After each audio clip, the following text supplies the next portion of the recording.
'cause I seem to have missed the point.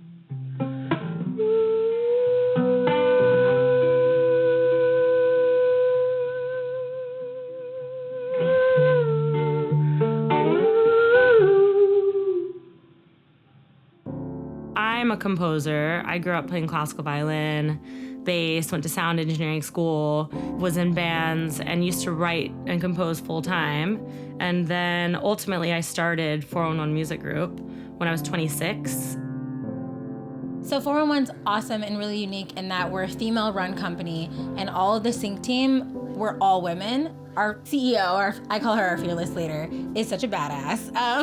And so I'm learning a lot about just how to exist in a space that's typically male-dominated. This is my violin that I've had since I was 12. I was actually on my day off, and I was like, I have an idea. So I called Georgette, my director of licensing, and I was like, Georgette, let's record an orchestra when we're in London. So she was like, let's do it. She starts like booking all of the studios and calling everyone. Nice to meet you, Georgette. This is Georgette. Georgette does all of our ad and sports licensing. Yeah. Working for a boss babe, you see the creativity and where she wants to go, and it's my job as like the business as strategist to go there and like make it happen. I like that. This has like one change of color. Yeah. We do synchronization work. That's the focus. So I was like, okay, we could record this big epic orchestral album that's really good for trailers, or we could record some like action drama stuff that we know would be used for promos and TV shows, or this uplifting stuff that's gonna be good for ads. And ultimately I was like, you know what? Like, we're just gonna do whatever we want.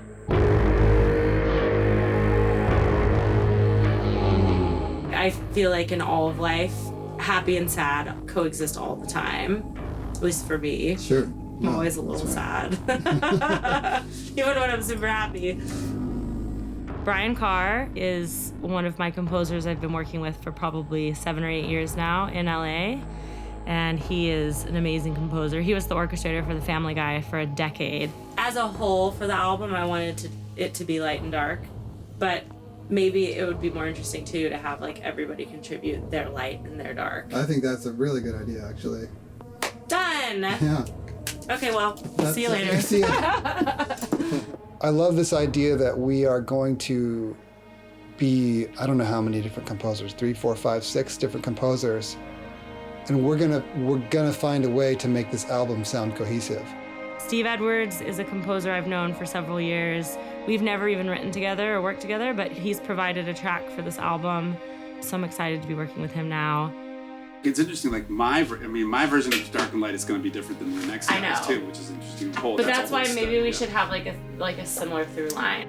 Kristen and I have been friends for a while. We've wanted to work together, and we just haven't had the opportunity because we're both super busy now. We're really, for the first time, kicking ideas back and forth and trying to make each other better and, you know, suggesting something that maybe the other person didn't hear. It's a true collaboration, so it's a lot of fun. Did I show you my idea? Did you listen to it? What I like to do more than anything is put people together that would never otherwise work together. So having Brian Carr, Steve Edwards from LA, like contribute their pieces that I can then produce and co-write, and then have Benji and Kino in London, all of us coming together to do this one album. None of these guys would ever work together otherwise, and that's what I like about it. You guys are currently at Hostel Records, the world's leading drum and bass label in Hill. So we know 411, we've known them for a long time, they're great guys. They came to us with an idea to get one of our composers to work with them, and we were just totally down for it. So Kino, he is one of our younger artists. He specialises in crafting beautiful orchestral soundscapes with drum and bass. Kino? Yeah, he's amazing. Kino is exciting to me because he's in this drum and bass world, but he wants to be composing. He has so much potential. It's going to be a really interesting project because I get to meet loads of new people. I get to go to a recording studio where there's real musicians playing real music. A lot of us spend a lot of time in the studio in front of the computer, like, you know, clicking the mouse or whatever. It's probably one of the most unmusical things you could ever do. Yeah. But actually, when you're in the studio with real musicians and you're really connecting with that, you know, almost like the stuff that when you were a kid that got you excited in the first place. Benji Marison, he has done all sorts of BBC shows and phenomenal composer. This project is a fascinating one. It's effectively just like throwing quite random people together who would never normally meet, and doing this kind of scoring session at Air, where we're going to take all these kind of disparate elements or random ideas from people and bring it together into hopefully one glorious piece. I'm Andrew Skeet, and I'm conducting today, but also I am an orchestrator. I haven't written the music, but I get it in a certain form and I turn it into, dots that you can give players.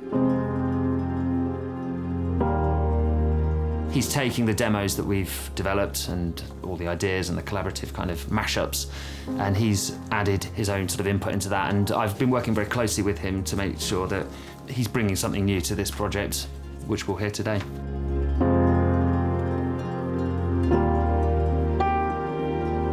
We're getting some really great music out of this. And honestly, I love being able to bring all these people together, because now they're all making these connections, and ultimately I want to be able to score projects with all of them, and it just depends on what is needed per project, who I would bring into it, because they all have a different style and skill set. So that's what I'm the most excited about. It's amazing to be here at Air and be doing this in London. Yeah, I'm really happy that we could make it work.